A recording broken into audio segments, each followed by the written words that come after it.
bersyukur kepada-Mu di siang hari ini Tuhan. Kami boleh menaikkan puji-pujian penyembahan kami dalam roh dan kebenaran. Dan kami percaya di atas puji-pujian kami Allah bertakhta pada saat ini Tuhan. Ya Tuhan, kuduskan kami, ampuni kami semua. Dan urapi kami pada saat ini karena kami mau mendengarkan kebenaran firman-Mu Tuhan. Sehingga kami mendapatkan pewahyuan-pewahyuan yang baru Tuhan. Hikmat-hikmat yang baru Engkau berikan kepada kami. Pengertian-pengertian baru Engkau berikan kepada kami Tuhan. Dan tutup bungkus ibadah ini dengan kuasa dalam Yesus. Segala pemerintah-pemerintah, penguasa-penguasa, penghulu-penghulu di dunia yang gelap ini dan roh jahat di udara yang ingin mengganggu, yang ingin mencuri firman-Mu, kami ikat dalam nama Yesus Kristus. Kami tolak, kami hancurkan, kami usir kuasa kegelapan ini dalam nama Yesus Kristus. Bahkan kami bakar dengan api Allah yang menguskan dalam nama Yesus Kristus. Dan kami putus sangkalkan semua komunikasi-komunikasi roh jahat ini dalam nama Yesus Kristus. Terima kasih Tuhan, kami siap mendengarkan firman-Mu. Haleluya. Amin. Silakan duduk. Salam.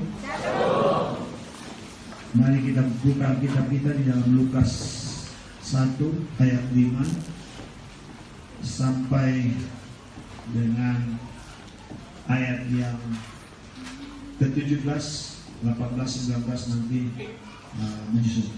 Jadi sampai ayat 17 kita baca. Kita bergantian membacanya. Pemberitahuan tentang kelahiran Yohanes Pembaptis. Kita keras membacanya, pelan tapi mengerti. Pada zaman Herodes, Raja Yudea, adalah seorang imam yang bernama Zakaria dari rombongan Abia. Istrinya juga berasal dari keturunan Harun, namanya Elisabeth.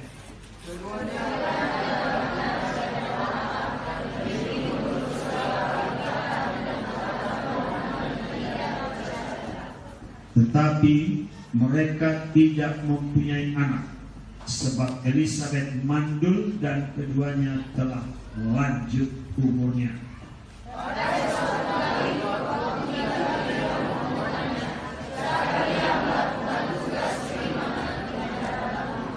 Sebab ketika diundi sebagaimana lazimnya untuk menentukan imam yang bertugas, dialah yang ditunjuk untuk masuk ke dalam bait suci dan membakar ukupan di situ.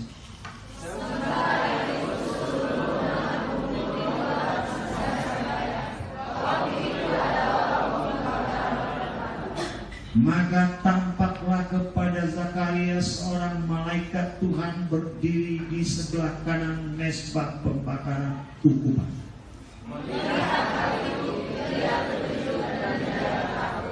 Tetapi malaikat itu berkata kepadanya, "Jangan takut, hai Zakaria, sebab doamu telah dikabulkan dan Elisabeth istrimu akan melahirkan seorang anak laki-laki bagimu, dan haruslah engkau menamai dia Yohanes.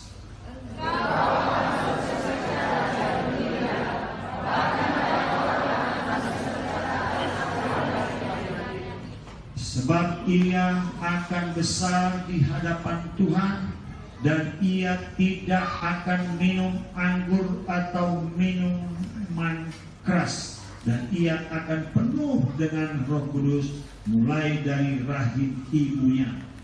Ia akan membuatkan orang Israel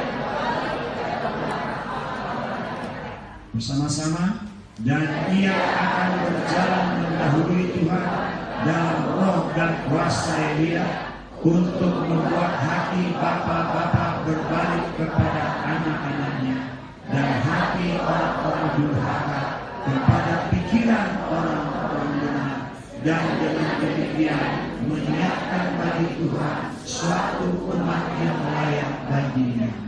Bapak Ibu yang kekasih dalam nama Yesus Kristus, inilah kisah Zakaria dan istrinya Elisabeth. Zakaria adalah seorang imam. Mereka berdua adalah orang-orang yang taat akan firman Tuhan. Keduanya adalah benar di hadapan Allah dan hidup menurut segala perintah Allah dan ketetapan-ketetapannya, dan mereka tidak bercacat. Bagaimana kita? Apakah kita hidup dalam ketetapan-ketetapan Allah? Apakah hidup sesuai dengan firman Tuhan? Salam kiri kanan, marilah kita hidup seturut firman Allah. Marilah kita hidup seturut firman Allah. Hanya dengan hidup seturut firman Allah kita dibenarkan oleh Allah itu sendiri. Hidup mereka tidak bercacat, tidak bercela. Mereka mengasihi Tuhan, mereka taat kepada Tuhan. Tetapi mereka ini tidak mempunyai anak sebab Elisabeth mandul dan mereka sudah lanjut umur. Mereka sudah tua. Susah menurut ukuran pikiran manusia bahwa Elisabeth bisa melahirkan.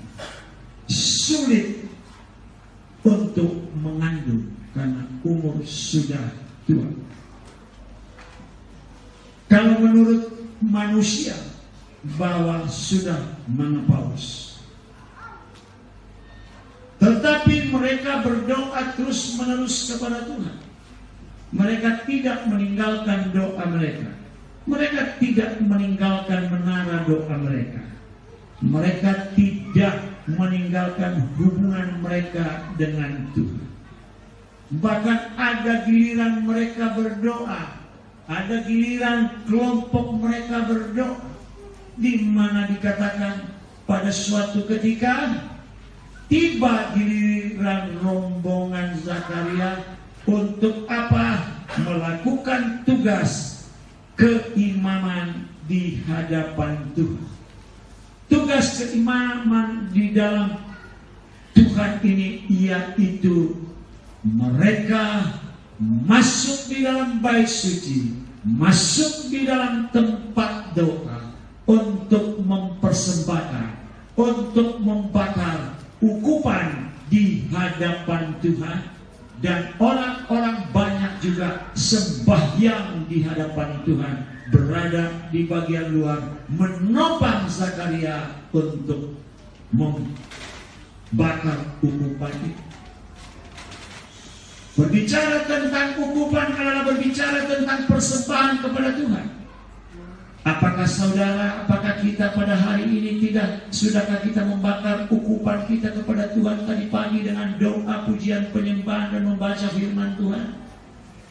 Ada berapa orang yang telah melakukannya tadi pagi? Bolehkah tunjuk tangan? Haleluya. Tidak lebih daripada 10 orang dari jumlah 450 orang. Saudara yang diberkati, waktu telah diberikan kepadamu. Bakarlah ukupan di hadapan Tuhan. Naikkan pujian penyembahan kepada Tuhan. Naikkan doa-doamu kepada Tuhan. Maka Tuhan akan mendengar doa-doamu itu. Mungkin sudah berpuluh-puluh tahun engkau berdoa kepada Tuhan, Tuhan, berkatilah aku, berilah jodoh kepadaku, supaya aku menjadi tulang rusuk seorang laki-laki. Mungkin engkau belum punya rumah, Tuhan berikanlah rumah kepadaku. Jadi mereka berdoa terus-menerus kepada Tuhan, tidak henti-hentinya berdoa. Doa adalah hubungan kita dengan Allah. Doa adalah merupakan leher yang menghubungkan badan dengan kepala. Doa adalah yang menghubungkan badan, yaitu jemaat, dengan kepala, yaitu Tuhan kita Yesus Kristus. Jadi setiap kita bergerak, setiap kita punya kegiatan aktivitas, pasti leher saudara bergerak. Artinya kita harus pasti berdoa. Tuhan, lindungi aku, tolong aku, jauhkan aku dari tabrakan Tuhan, Jauhkan aku dari pelanggaran lalu lintas Tuhan. Karena tidak sedikit jemaat masih melanggar rambu-rambu lalu lintas merah. Mereka lihat bukan warna merah, itu warna hijau. Semua buta warna. Saudara yang diberkati oleh Tuhan, kalau kita melakukannya dulu suka melanggar, sekarang tidak lagi melanggar. Salam kiri kanan, sekarang tidak mau melanggar lagi. Bahkan bukan hanya melanggar lampu lalu lintas, berlawanan arah. Belok kanan di sini seharusnya kan melalui jalan raya, enggak, nyelonong di dekat atau di sebelah kanan jalan menuju jalan kota. Bapak Ibu yang dikasihi dalam nama Yesus Kristus, kalau kita berdoa, maka iblis tidak akan bisa menyesatkan. Tapi kalau tidak berdoa, iblis akan menyesatkan. Ketika Zakaria membakar ukuman itu, maka datanglah malaikat Tuhan yang bernama Gabriel, dan Zakaria ketakutan, dan Zakaria menggigil. Gabriel, malaikat Tuhan berkata kepadanya, jangan takut Zakaria, doamu telah didengarkan oleh Tuhan Allah. Istrimu Elizabeth akan melahirkan seorang anak laki-laki dan beri namanya Yohanes. Engkau akan bersuka cita dan bergembira atas kelahirannya. Bahkan banyak orang yang akan bersuka cita atas kelahirannya. Haleluya. Walaupun sudah lama dia berdoa, tapi dia berdoa terus menerus, bahwa dia percaya bahwa Yesus Kristus Allah yang Maha Kuasa mengabulkan permohonannya.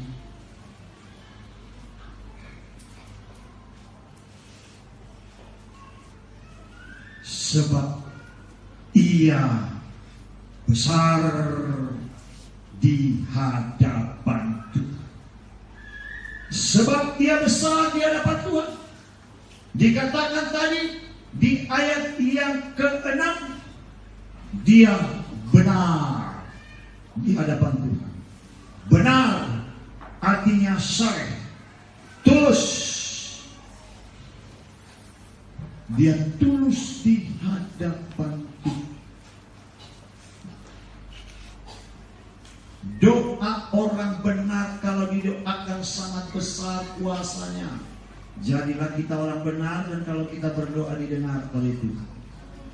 Mau doa saudara didengar? Berdamailah kepada Tuhan. Minta ampunlah kepada Tuhan. Sebab ia besar di hadapan Tuhan. Dan ia tidak meminum anggur dan minuman keras. Minuman keras. Artinya dia besar di hadapan Tuhan. Dia hidup sesuai dengan firman Tuhan. Dia melakukan kehendak Tuhan. Dia mau membaca, mendengarkan firman Allah. Dia mau mendengar tuntunan Roh Kudus di dalam hidupnya. Jadi tidak ada hari tanpa berdoa. Tidak ada hari tanpa memuji menyembah Tuhan. Tidak ada hari tanpa meninggikan, memuliakan Tuhan. Makanya Paulus berkata, karena itu bagiku hidup adalah Kristus dan mati adalah keuntungan.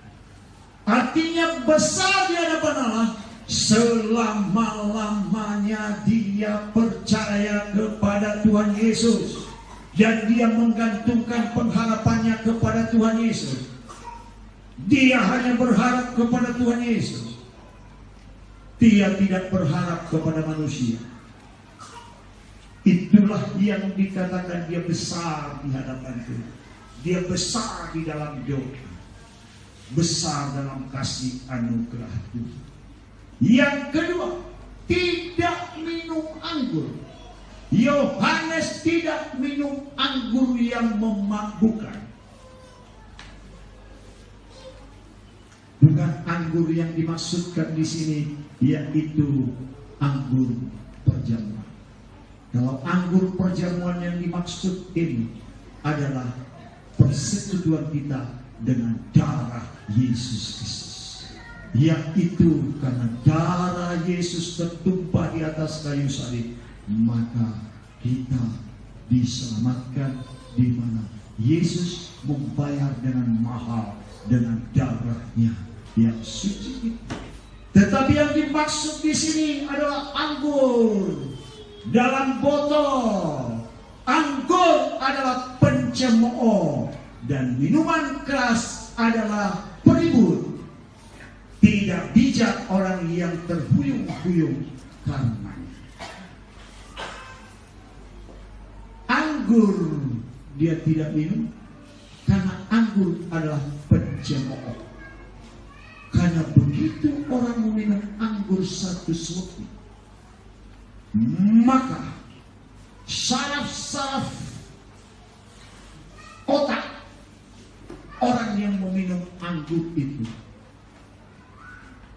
terpengaruh, dirangsang untuk membuat hal-hal yang tidak terkontrol, di mana otaknya terpengaruh, di mana otaknya dirangsang, menimbulkan hawa nafsu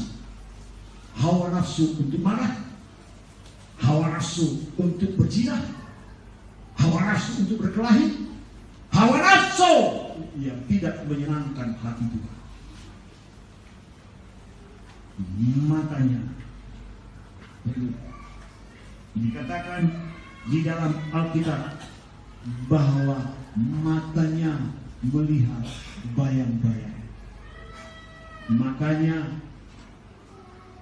di pepatah orang Nias berkata, hua dikatakan dua. Pernah dengar itu? Hua dikatakan dua. Nah, itulah pengaruh alkohol itu. Biasanya di dalam adat istiadat dikatakan itu hoa, artinya Noah, sama dengan hoa sekarang yang di Facebook. Ya, jadi rupanya bahasa Nias ini ada juga bahasa Inggrisnya hoa. Oh, Tuhan Yesus yang menyelamatkan kita, yang menyelamatkan saudara. Jadi anggur itu pencemooh dan minuman keras di Amsal 20 ayat 1 itu dikatakan minuman keras adalah peribut. Tahu minuman keras adalah peribut? Kalau orang sudah minum minuman keras, tidak terkontrol lagi otaknya, mau membunuh, mau berkelahi lagi. Artinya tidak tahu malu lagi dan suka berkelahi. Alkitab berkata orang yang mabuk itu dilarang sesuai dengan Galatia 5 ayat 19 sampai 21. Salah satunya perbuatan daging, yaitu kemabukan. Kalau orang sudah mabuk, maka timbul percabulan, kecemaran hawa nafsu. Maka timbul penyembahan berhala, sihir, iri hati, perselisihan, perseteruan, mementingkan diri sendiri. Makanya saudara, jangan minum alkohol. Saudara jangan buka warung untuk jual alkohol. Saya kan tidak minum, hanya saya jual. Itu namanya mencari keuntungan di dalam dosa. Udah dilarang, masih juga. Tapi saya mau berkata kepada saudara hari ini, biarlah kita menjadi Yohanes-Yohanes. Di akhir zaman ini, salam kiri kanan, baiklah kita menjadi Yohanes-Yohanes di akhir zaman ini. Salam kiri kanan.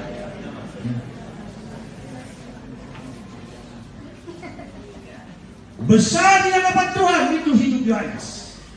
Tidak minum anggur, tidak minum oinos. Bahasa Ibrani-nya oinos. Tidak meminum minuman keras, sikera.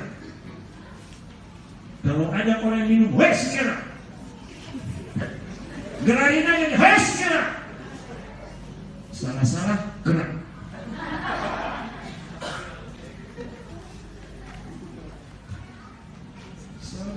Sikera itu membuat engkau ribut, membuat engkau berkelahi, membuat engkau tidak sadarkan diri. Oinos itu membuat engkau menjadi malu.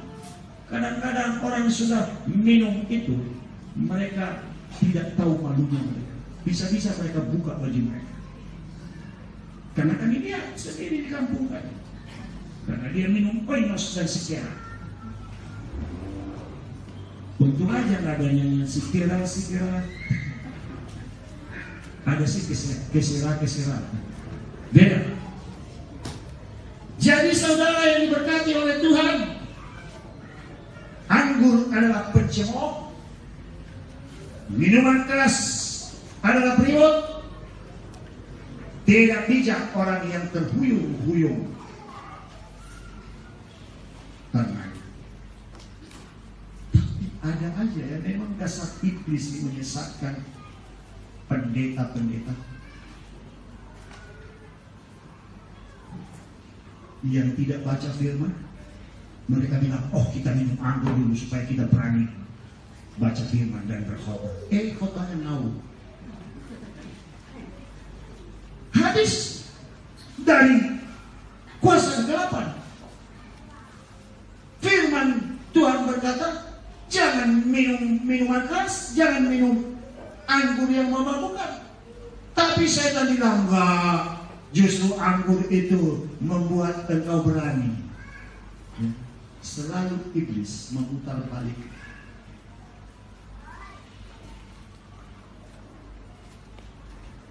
Orang yang terpengaruh dengan kuasa kegelapan, gampang sekali dia minum. Bapak pendeta melarang lagi. Biarlah Bapak pendeta silakan. Saudara yang diberkati oleh Tuhan, mungkin engkau pernah minuman keras. Hari ini saudara beri diri untuk dilepas. Mau dilepaskan? Lupa. Lebih baik engkau malu dari sekarang daripada nanti Yesus bilang, penyah engkau si pembuat kejahatan, aku tidak mengenal kau.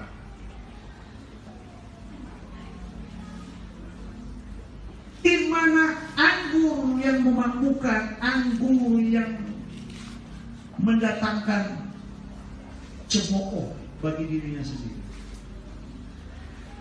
Semuanya itu dari kuasa kegelapan. Lalu saudara yang kekasih, dikatakan di situ, dan ia akan penuh dengan Roh Kudus mulai dari rahim ibunya. Di dalam perut saja sudah dikuasai oleh Roh Kudus, tidak akan mengalami keguguran, tidak akan mengalami cacat. Karena banyak kan orang-orang cacat yang lahir tidak ada hidung, anggota tubuh kurang. Kalau orang tua hidup di dalam Roh Kudus dan anaknya pasti hidup di dalam Roh Kudus. Yohanes sampai dia besar dipenuhi oleh Roh Kudus, dan dia mempunyai keberanian untuk berkhotbah di mana dia berteriak di padang gurun, bertobat, beri dirimu dibaptis, maka dosamu diampuni. Hari ini kita diingatkan oleh Tuhan supaya kita menjadi Yohanes.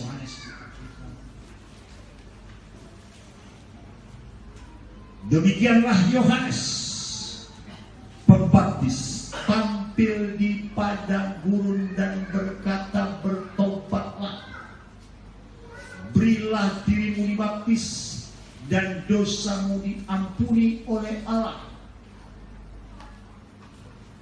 Dan banyak orang Yudea dan Yerusalem datang kepadanya untuk dibaptis, dan mereka dibaptis di Sungai Yordan. Mau dibaptis? Ini yang sudah dibaptis ya kami. Mau dibaptis?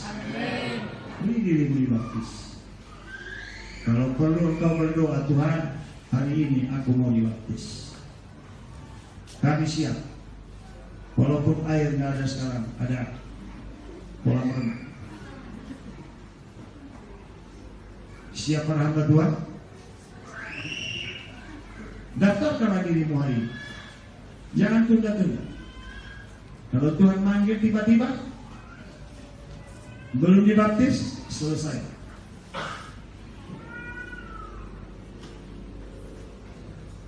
Tuhan menuntun kita supaya hidup benar di hadapan Tuhan.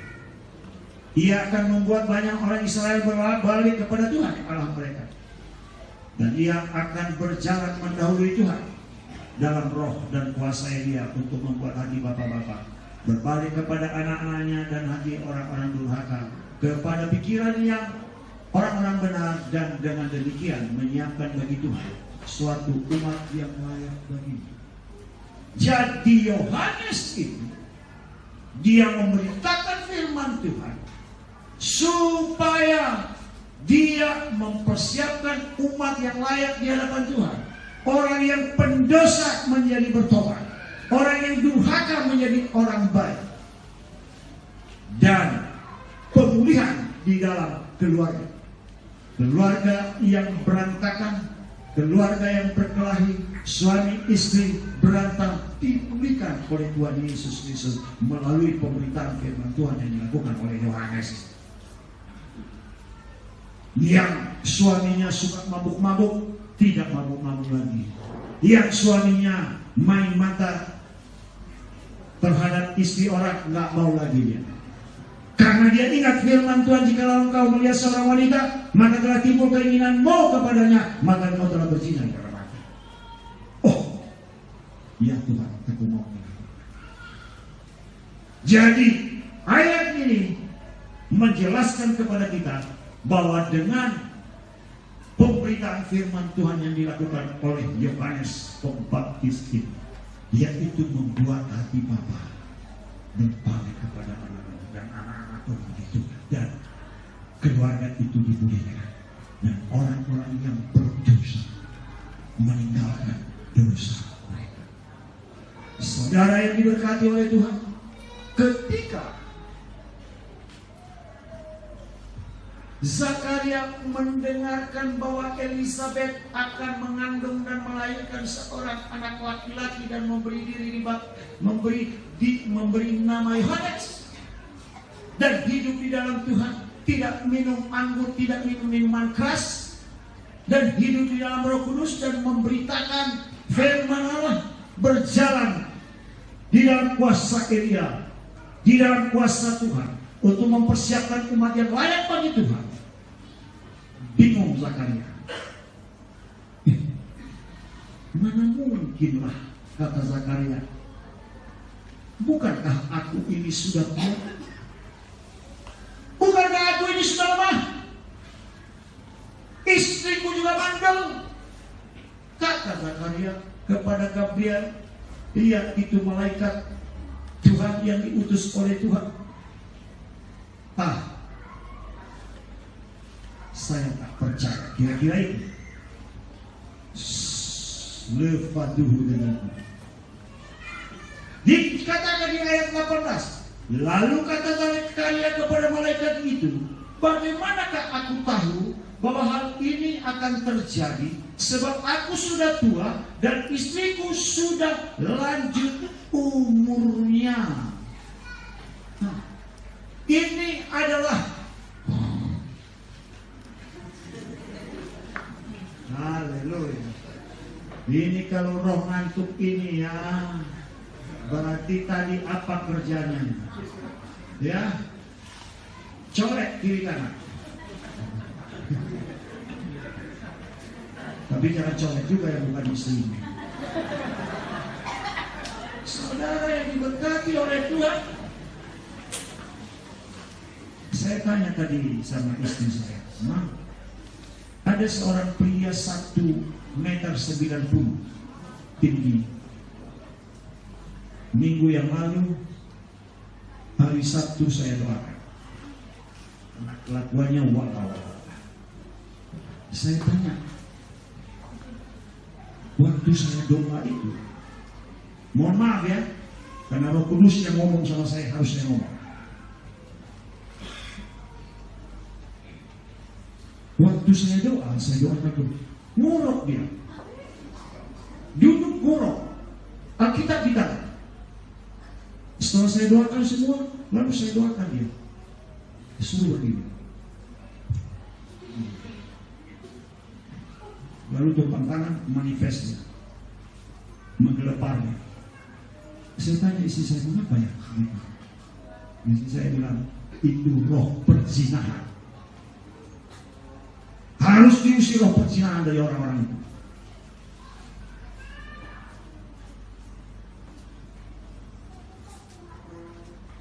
Mau bebas dari roh perzinahan? Haleluya. Dia tidak percaya. Mana mungkin aku udah tua? Lalu Gabriel berkata, Gabriel malaikat Tuhan, dikatakannya, jawab malaikat itu kepadanya, akulah Gabriel yang melayani Allah, dan aku telah diutus untuk berbicara dengan engkau dan untuk menyampaikan kabar baik kepadamu. Sesungguhnya engkau akan menjadi bisu dan tidak dapat berkata-kata sampai kepada hari di mana semuanya ini terjadi, karena engkau tidak percaya akan perkataanku yang akan nyata kebenarannya pada waktunya. Artinya bahwa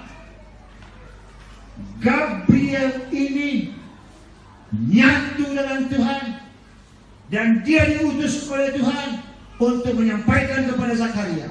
Perkataan Gabriel adalah perkataan Allah sendiri.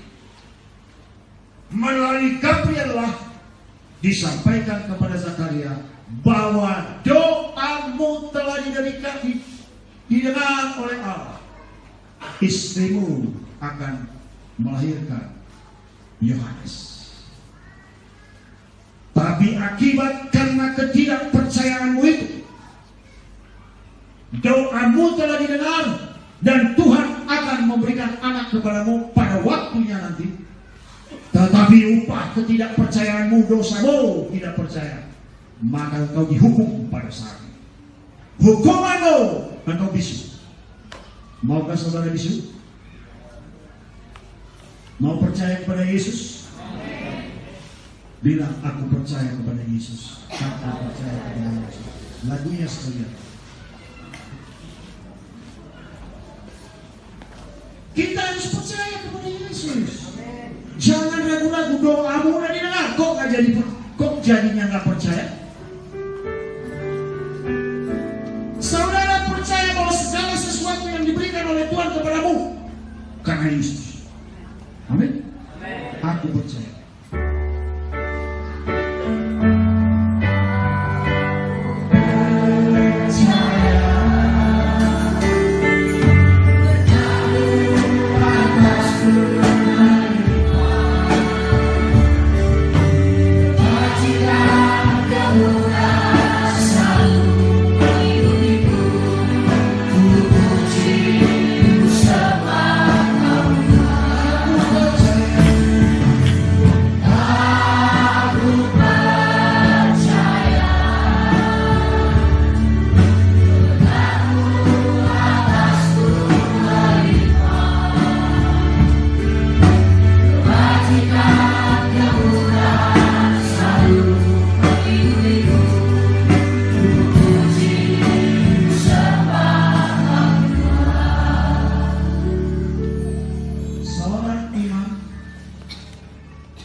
dia pakai pikirannya, enggak mungkin.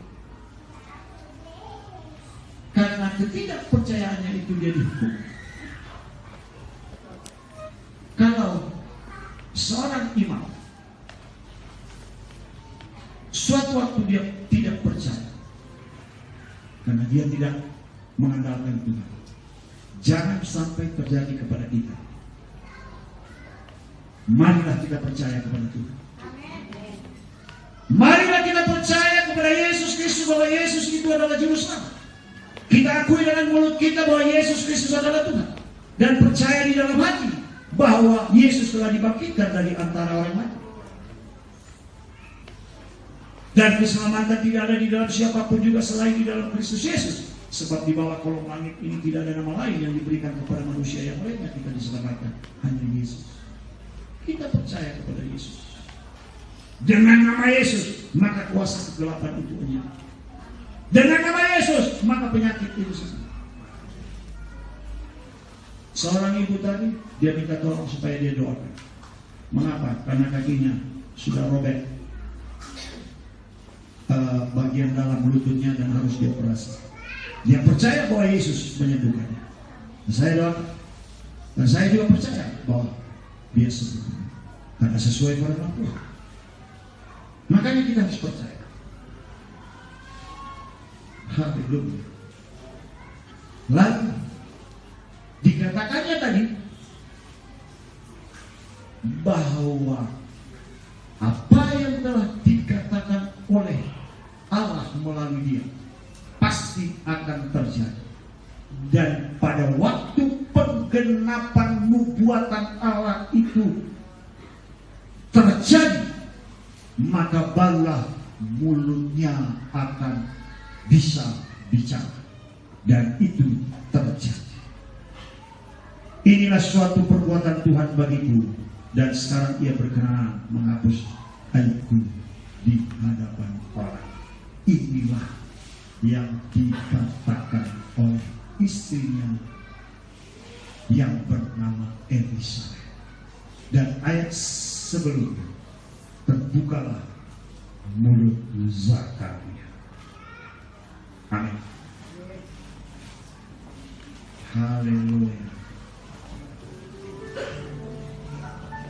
Bapa yang baik, Allah yang Maha Kuasa, Tuhan kami Yesus Kristus, kami bersyukur kepadamu pada siang hari ini.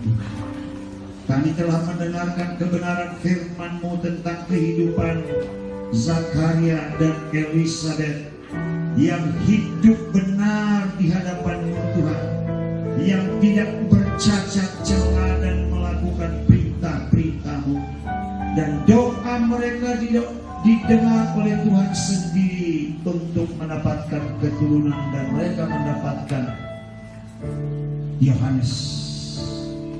Dan kami diingatkan supaya kami juga hidup seperti Yohanes, besar di hadapan Allah, hidup di dalam Tuhan, dan tidak meminum oinos anggur, tidak meminum shikera, minuman keras yang memabukkan dan yang menjadi pencemooh. Dan kami dipenuhi oleh Roh Kudus. Ya Tuhan, biarlah setiap kami yang ada di dalam ruangan ini menerima firman-Mu dan percaya kepada Allah, percaya kepada Tuhan Yesus, percaya kepada firman. Apa yang telah tertulis ini semua tidak pernah gagal, semuanya digenapi oleh Tuhan. Ya Tuhan, biarlah karakter Kristus ada di dalam kami, karakter Yohanes ada di dalam kami, dan kami mempunyai keberanian memberitakan firman. Di dalam nama Yesus kami berdoa dan mengucap syukur. Dan kami juga mau melakukan perjamuan kudus pada siang hari ini Tuhan. Dan sebelum kami melakukan perjamuan kudus ini, ampuni kami, kuduskan kami, sehingga perjamuan kudus ini menjadi berkat bagi kami. Di dalam nama Yesus kami berdoa. dan mengucap syukur. Haleluya. Amin. Kasih Allah sungguh.